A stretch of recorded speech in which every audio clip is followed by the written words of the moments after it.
Hello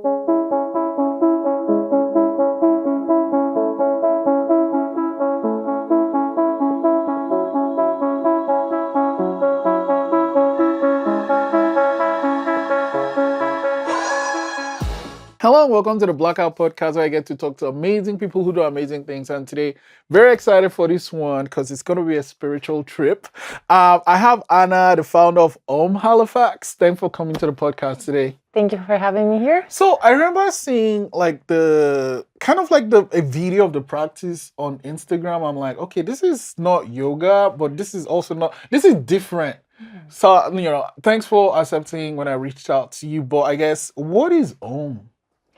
So, or how I like to call it, AUM, it doesn't really have a correct pronunciation, to be honest. It's just like my own liking.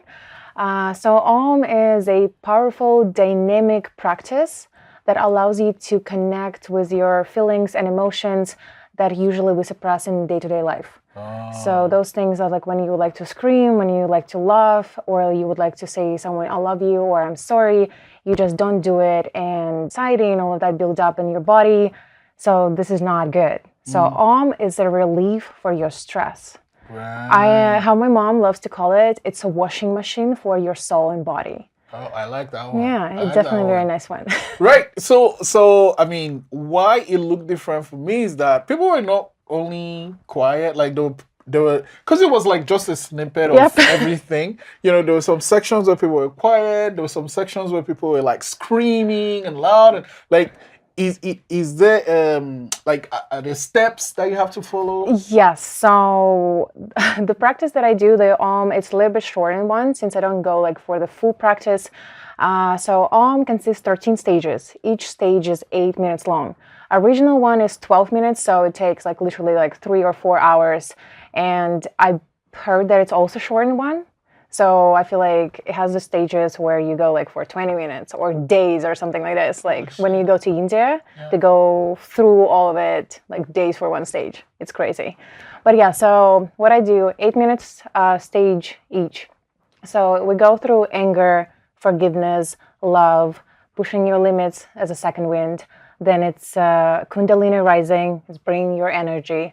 Then it's Cuckoo's Nest. That's the one that you heard, like the crazy one, where people go crazy, they lose it, they go mad completely. Yeah. Then it's the freedom, the dance like with your heart, not with your head.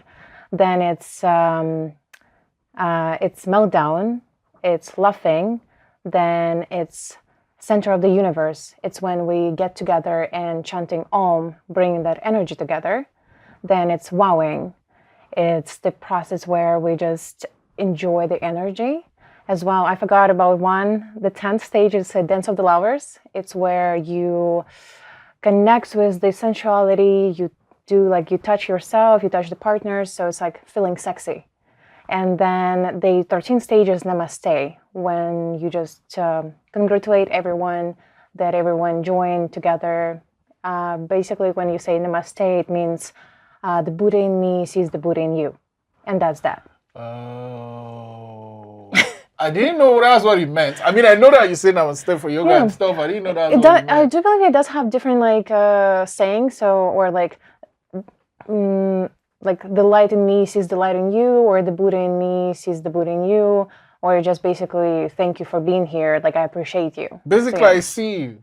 Yeah, exactly. I see you natural, like like who you are, Yeah. Okay, so, my intro was on Instagram. What was the intro to for you? How did you find out about it?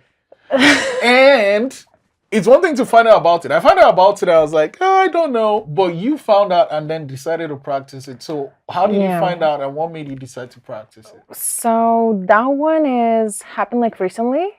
I just had like 4 sessions, like 4 practices in this year. In December, I went home to my motherland and I felt like in a loop. I forgot like how to enjoy life. Didn't feel confident, didn't have like much laughter or like even loving, like, I don't know. It was like despair or something. So I went home and I went to that practice, this retreats, dynamic meditations and all of that. And I'm like, It woke me up. It brought the light. It brought everything that I was hiding inside of me to the surface. And I'm like, ooh, that's very interesting. But also, isn't that scary? It definitely is. Okay. I definitely can tell you, even for me being like a strong person, it was scary to go to this practice. Yeah. But I just believe to some people who told me, like, it was my mother, to be honest. She told me, like, okay, you need to go. I'm like, So I didn't want to go. Like, my first reaction was like, nah, I'm not going. No thanks. But I went because like she all the time feels things. So I went. That was life-changing. And then I was like, I need this. I need this in Halifax because I live here, so I needed day-to-day life, like to go once a month or something like this to bring myself back. I made a research. Halifax doesn't have such thing.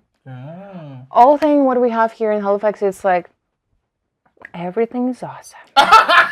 So it doesn't. It's like I need to go wild. Right. I need to scream. I need to shout. I just need to like, I don't know, shake myself up in order to feel better. I can't just like sit and be like, life is everything is great. Right. Like that's not exactly. Yeah, see, that's my problem. It's like, okay, you know, you can do that for like 2 minutes, but when it's like 5 minutes, like, okay, I'm done. Yeah, like I honestly like I practice those as well. I do the breath work, like when you just. It does help, but it doesn't help in a certain way. Like for me to bring my confidence. Like when I just do like this, I feel like, well, okay, I feel like this, but I didn't reach the point. Right. So it's more like prepare yourself for something, but it doesn't really bring you. But yeah, so basically, I went home. I figured that I need this practice in my day-to-day life or maybe like once a month. I made a research, was none, and I was like, okay, what if I create my own? My mom said, yes, Anna, you have to become an ambassador of AUM. Do it. And I'm like, okay, whatever. And I did it. So that's how it started. What was like the process for the very first, like, is it a class? What do you call like the very first one? What was the process to make it happen? So the first one, it was me telling my friends like, hey, I have a proposition for you. I decided to start these wild practices where like they're very dynamic. You will come, you scream, you feel better. And my friends, yeah, this is so cool. My coworkers were, yeah, this is so great. Everyone was like, yeah, do it. And my first practice, only 2 people came. It was. And they all said, dude, wait, did you invite them to come though? Yeah, I did invite every single person, and I guess you have those people in your surroundings who say like, yeah, you do it, sure, it's so cool, and they just bail. Yeah. They just don't. So that's what happened to me. That was upsetting. My friends also were late, so imagine I call them like for 3 p.m. They don't come. It's like 3:40. I call to my mom and say, I cry, I get angry, and I say, those people, those nasty people, they didn't come. And I started to scream, I started to yell, and my mom like, okay, just do AUM for yourself. Right. Like, because you also still can do it. You guys are pretty close, you and your mom, eh?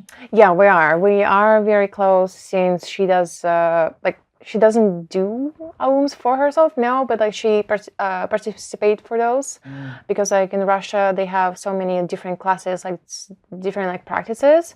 They do it like monthly, weekly, or once in 4 months, something like this. So she goes every single time, every single month because it's very, how to say, awakening for her. It's so me and my mom, we started to work on our relationship when I was 14.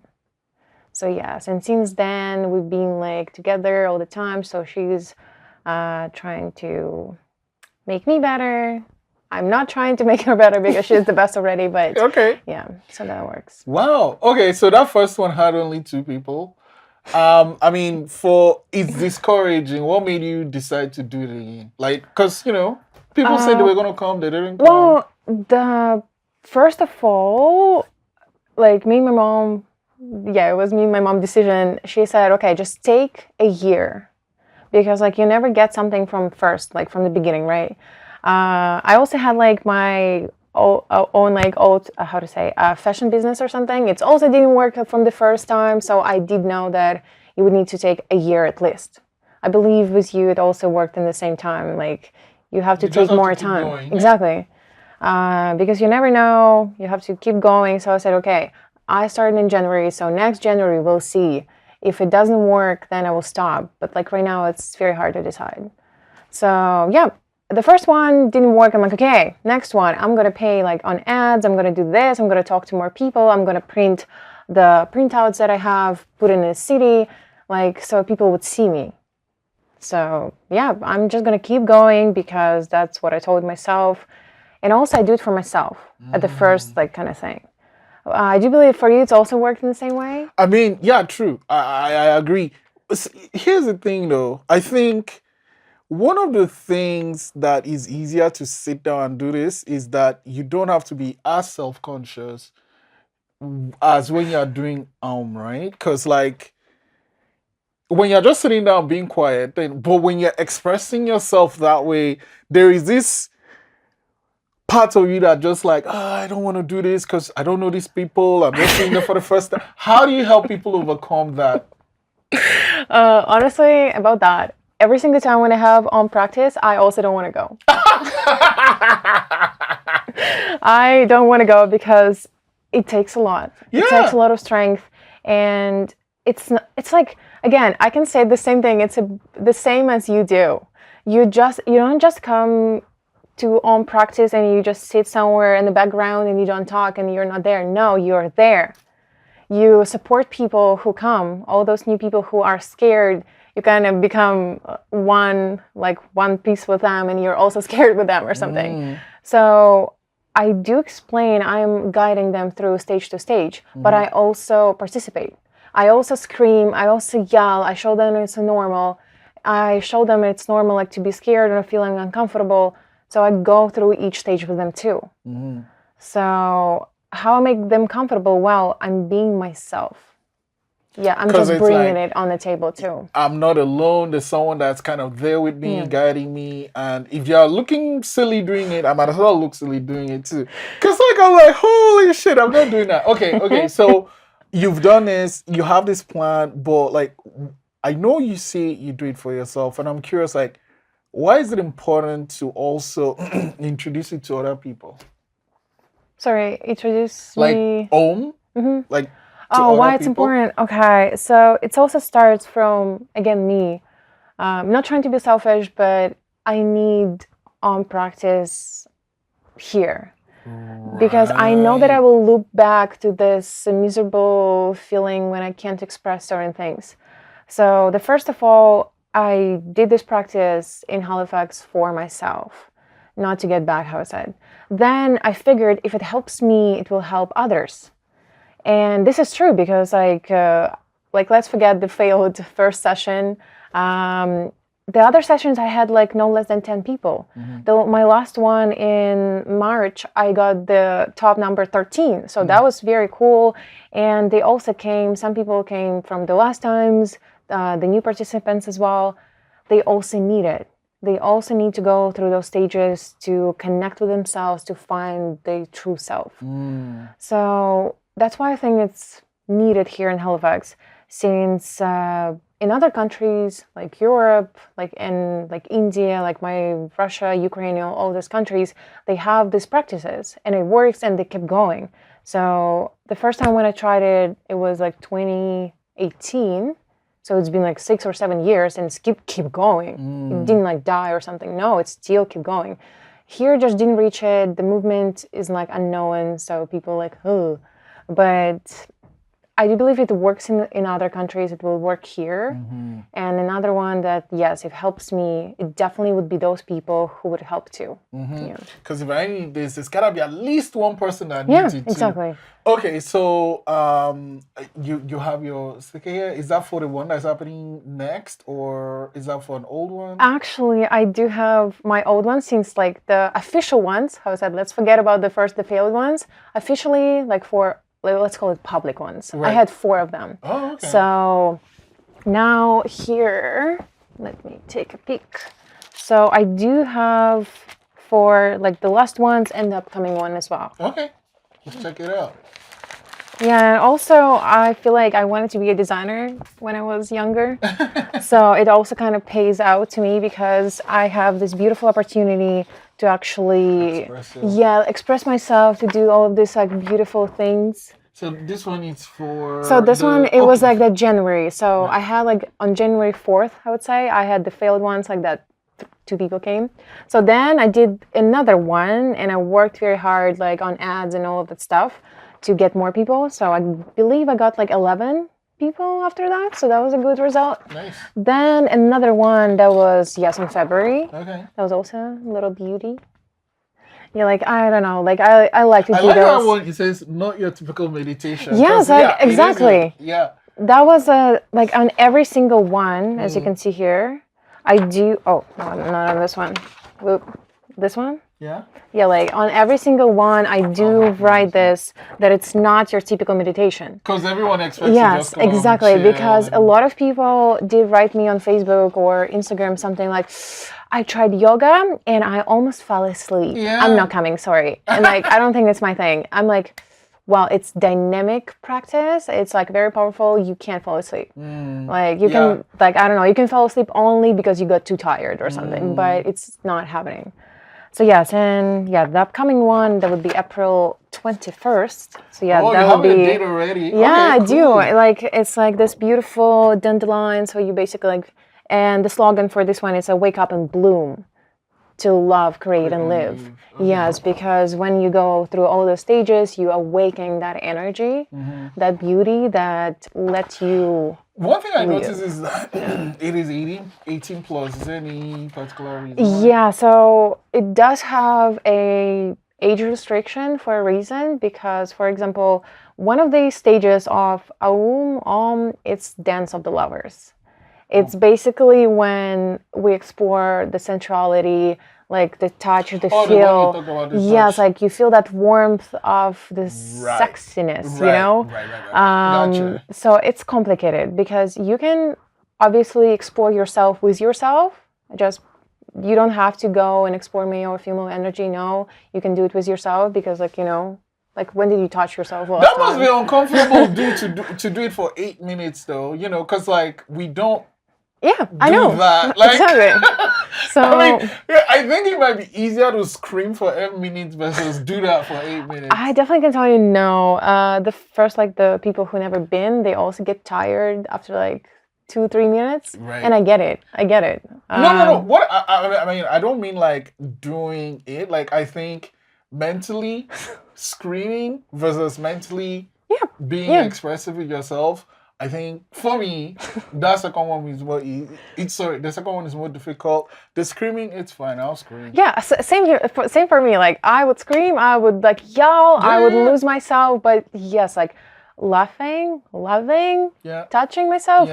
That's like So because of the Dance of the Lovers and because of the first stage, anger, I don't want to go to that. Like obviously, yes, we can go and delete this 18 plus from here and be like, yeah, sure, come. But I don't want to take that responsibility. True. Don't get me wrong. Other people, like they do with no age restrictions, but then you have to go with your kid together. Yeah. I mean, like not a kid, I mean like, let's say like teen. Definitely not kid. But like, so you go with your teen, but then you come to to express yourself, to feel free. Yes, and you can't just stand by your kid and watch that little guy doing. So, and also, for example, again, it's the safe environment, the safe space for you to open yourself. And I don't feel comfortable opening in front of the kid, someone's kid. Right. So it's also because of that. Okay. And I get it. Yeah. I get it. No, it totally makes sense. Okay. So, and the next one, the date April 21st. Okay, cool. So I have. Actually, I was like, when you text me at the first place, I was thinking that would be actually a good idea if you would come before this. Oh my god! We'll see. We'll see. I don't want to mean, see. imagine, because like when you reach out back then, it was like March. I was thinking that would be cool if he would come, so he would know what we're talking about in this podcast. Oh my God. Okay. So anyway, one way I love ending the show is kind of have this question that someone asked me that made me think, and I sent it to you. So basically, it is, what is something that happened to you before you were 17 that you feel plays a huge role in who you are today? Before I was 17, I don't even know. I definitely can say it was family. The family did play a huge role in who I am right now. I definitely can say the relationship that I have with my mom and my dad very different than other people have. So first of all, we have like no secrets. This is kind of like wild, but like, let's say, sorry to mention that definitely not, I'm not the perfect person. Like I do drink, or let's say I did drink, I did smoke, and I did try drugs. So I did tell all of that to my parents. So my mom, she always was like accepting, but not before like until some point. How you said like what happened before 17. So somewhere when I was 14 years old, we got a stepdad. So like my family got divorced, then we got the stepdad in our family. Everything was great. But me and my mom were fighting a lot, like a lot. And stepdad, he's a wonderful person. He's like unique, like this kind of dad you have to go and look for. So we were fighting a lot, and our dad said something, okay, I want to leave because of the relationship. So me and my mom were like, okay, we have to do something about it. So we have to do something. So that's how AUM came to our life. All these meditations, all these practices, and I did go to a lot of therapies with my mom or separately, the therapies with other people too. So it's basically 10 people go to this training where you go through all of this like things. Why do people do this and that? Like explaining things. For example, when me and my mom were like fighting, it was, how do I say it? It was something like, I don't understand this, and we're starting like screaming and yelling. So then we figure out how to explain, when you say this, I feel this way. Yes. So when you say this, I don't understand you, but I take it in a different way. So the training helped us, helped us, all of these meditations, all of these practices helped us. So I do believe somewhere back then when I was 14 years old, all these meditations, they changed. They changed like everything. Wow. Okay. Thanks for sharing that. You've introduced me to something. I want to send you off with a super cool thing. So I want you to, there you go, write any number between 1 and 60. 1 and 60. Yeah. Don't show me the number though. But once you're done, point it to the camera so they can see it. Okay, so that number can be in it can be in any one of these cards. It can be more than one also. So I need your help now, okay? Is it here, your number? Nope. Is it here? Nope. Oh, wow, okay. Is it here? Yeah. All right. Is it here? Yeah. Okay. Is it here? Nope. Is it Nope. here? Okay. So it's only in these two, right? Wait, are you trying to guess what the number is? Yeah, no. Okay. I need to consult the powers to get. I actually know your number. This one is pretty straightforward. I've not done this thing in a while, but I guess you're so connected. Your answer is 24. Okay, great. There you go. Anna, thank you so much for introducing to Halifax. And you know what? I might just suck it up and come to to the next session. Maybe not this one, maybe the next Yeah, one. definitely take your time because it's also a thing like when you're ready. How long? So if it's 8 by 13, my math is bad. How long? Well, it takes like overly 1 hour and 40 minutes. Okay, so about 2 hours. So yeah, so I definitely can say come to AUM when you stopping, like when you stopped feeling like, when you stopped enjoying the life, when you feel that you stopped being connected to yourself and to the world, like when you can't just like enjoy the snow or something. It's when you feel that you suppress the anger, when you can't just like scream anywhere. Like when you want to touch someone or touch yourself and you want to dance freely or you want to literally go crazy. Okay. So then when you feel like that way, come to AUM. Yeah, no, I think I suppress a lot, so I might be the right person for Thank you so much, Anna. I really appreciate this. Yeah, thank you so much for having me here. So that was a very beautiful experience since never done this, and that was something very nice. Thank you.